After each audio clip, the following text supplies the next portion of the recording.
Stand up for your destiny, know your worth, and value yourself. $1 million in hand. Almost Before, doesn't count. well on bro, Kartel get almost $1 million in him hand.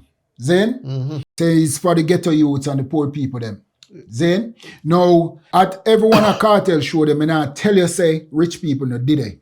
But 75 to 80% of those people are middle class and poor people and ghetto youths. But if you say you're for the poor people, and you are for the ghetto youths, them did that Trinidad that wait for you after 13 years. So and you get almost $1 million. Almost and you couldn't go stand up there. Yeah. And then you tell the man say you need your next rest of money by XYZ because guess what? Kartel can represent the ghetto youth by inspiration. Kartel not have to do nothing for no ghetto youth. You as a man responsible for your destiny, your fate. Just like how when he did go to prison, I did film fate and film destiny. At 13 years, the man go sit down in a prison, bro. Listen, if you value, know your word, people.